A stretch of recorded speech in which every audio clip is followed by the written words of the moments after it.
कब हमारे नेता लोग कभी चाहते ही नहीं है कि हम पढ़ लिख के बड़ा बने। सरकार को आरक्षण समाप्त करना चाहिए। अगर सरकार आरक्षण नहीं समाप्त करेगी तो उसका 2029 के चुनाव में इसका रिजल्ट ऑटोमेटिक सरकार को पता चल जाएगा। देखिए, आरक्षण थोड़ा किया तो भले के लिए गया था, लेकिन प्रॉब्लम बनता जा रहा है। आरक्षण जैसी चीज़ हमारे देश से हटा देनी चाहिए। आरक्षण को समाप्त करना चाहिए, खत्म करना चाहिए। तो एक डॉक्टर जो पेशे से है, जो किसी की जान बचा सकता है, उसको तो क्वालिफाइड होना चाहिए। अब वो आरक्षण पे आ गया, वो क्या किसी का दवाई करेगा। आरक्षण से भेदभाव होता भी है और नहीं भी होता है। हम लोग गलत फायदा उठाया जा रहा है जनरल कैटेगरी का। हक बराबरी का हो या अवसर बराबर मिलने का सवाल, आरक्षण की लड़ाई हर दौर में नई आवाजें पैदा करती आ रही है। कोई इसे सामाजिक न्याय की सीढ़ी मानता है, कोई इसे समान अवसर के रास्ते की चुनौती। आखिर जनता इस मुद्दे को किस नज़र से देखती है, आइए जानते हैं। देखिए, आरक्षण थोड़ा किया तो भले के लिए गया था, लेकिन प्रॉब्लम बनता जा रहा है। मैं जैन हूँ, तो मैं खुद जनरल कैटेगरी से हूँ, तो मुझे बहुत जगह ये फेस करना पड़ा। सबसे पहले मैंने इंजीनियरिंग के टाइम पे जेईई मेंस दिया था, तो उसमें भी यही होता है कि कम मार्क्स वाले, जस्ट बिकॉज आप उस कैटेगरी में आ रहे हो तो आपको फ़ायदा मिलता है। और मैं जनरल से हूँ, तो मुझे ज़्यादा मार्क्स के लिए फ़ाइट करना पड़ता है। हर बार यही हुआ है। मेंस में दिया, अभी मैं खुद MPPSC के एग्ज़ाम्स देती हूँ, उसमें भी मुझे ये फेस करना पड़ रहा है। तो एक्चुअली जितना डिज़र्व करते हैं उतना ही देना चाहिए। बस ये थोड़ी ना कोई बात होती कि आप नेगेटिव मार्क्स लेके भी उस जगह पहुंच रहे हो जहाँ पे कोई एक अच्छा परफॉर्म करने वाला नहीं पहुंच पा रहा है। तो अनफेयर होता जा रहा है। और जो केस का भी है, उसका भी अभी हमें डिसीजन का इंतज़ार है, जो अभी 27% बोल रहे हैं OBC आरक्षण।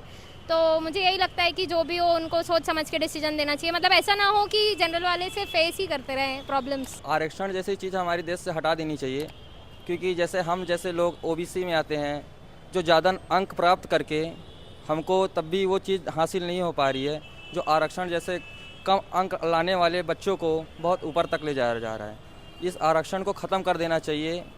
ये सरकार को सोचना चाहिए कि जो बच्चा मेहनत करता है, आगे बढ़ता है, हम इतनी मेहनत कर रहे हैं, किस लिए कर रहे हैं? आगे बढ़ने के लिए कर रहे हैं। वो यही चाहती हैं कि जनता हमेशा अनपढ़ रहे, और जो अनपढ़ लोग ही उनको पता है कि उनका वोट बैंक है, क्योंकि यदि वो पढ़ लिख जाएंगे तो उनको ही घाटा होगा। क्योंकि जो आजकल लोग बोल रहे हैं कि हमको पैसा मिल रहा है, लाडली लक्ष्मी पैसा मिल रहा है, 500 मिल रहा है, 1500 मिल रहा है, ये हमारा ही पैसा सरकार हमको ही दे रही है। ये हमारे जेब का पैसा हमको ही दिया जा रहा है। ये हम हमेशा महसूस करते हैं, हमारे लोग, घर के लोग भी महसूस करते हैं कि जो कम अंक लाने वाला बच्चा वो बहुत ऊपर जा रहा है, और हम जैसे लोग ज़्यादा अंक लाते हैं तब भी हमारे साथ ऐसा भेदभाव किया जाता है। आरक्षण को समाप्त करना चाहिए, ख़त्म करना चाहिए।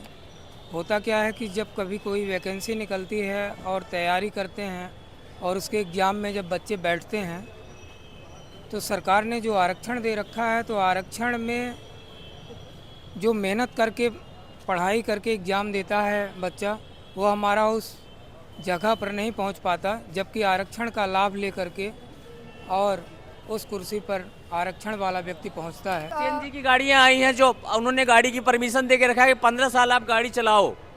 अभी 5 साल पहले BS6 की गाड़ी आई, उसके पहले की जो गाड़ियां एथेनॉल E20 आप डलवा रहे हो, तो गाड़ी का क्या हाल होगा। एथेनॉल बना रहे हो, बताते हो गन्ना मैं किसानों को दे रहा हूँ, किसानों को किसान गन्ना पैदा कर रहा है, हम एथेनॉल बना रहे हैं।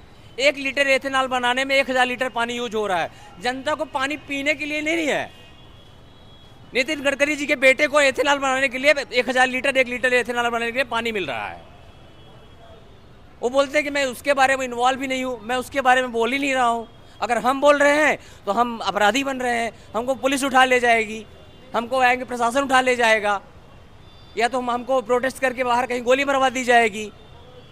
तो हम जनता के खिलाफ नहीं बोल रहे हैं, किसी के खिलाफ नहीं बोल रहे हैं, हम अपने खिलाफ बोल रहे हैं, क्योंकि हमको भी महंगाई की मार हो रही है। गन्ना हम पैदा कर रहे हैं, चावल हम पैदा कर रहे हैं, हम किसान के बेटे हैं, ठीक है, सारी चीज़ें हम पैदा कर रहे हैं। तो हमारे गन्ने का एथेनॉल बना रहे हो, और शक्कर मुझे 70 रुपये दे रहे हो आप। जब 113 रुपये बैरल पेट्रोल था, उस टाइम पे भी आपने क्या किया था, मुझे वही रेट हमको पेट्रोल डीजल दिया था।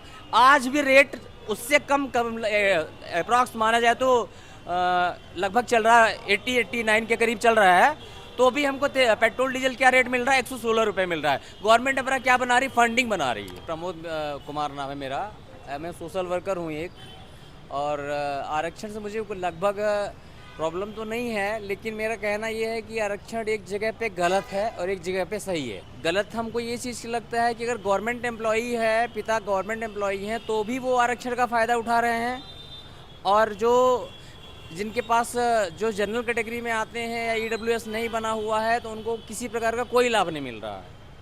तो यहाँ पे तो दो चीज़ें आ रही हैं आरक्षण के लिए। मुझे ऐसा लगता है कि अब जो सिचुएशन चल रही इस समय, मतलब लगभग 15 साल से, इसमें हम लोग गलत फ़ायदा उठाया जा रहा है जनरल कैटेगरी का। इसमें उनके टैलेंट को दबाया जा रहा है।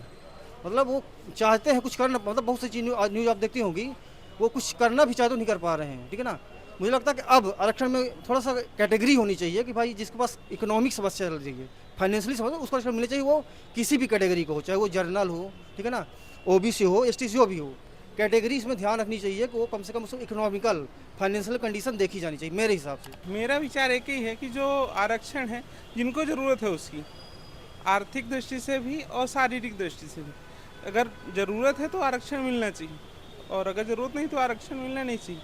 यूजीसी बिल कहीं में एक और अच्छा भी है और कहीं में ख़राब भी है।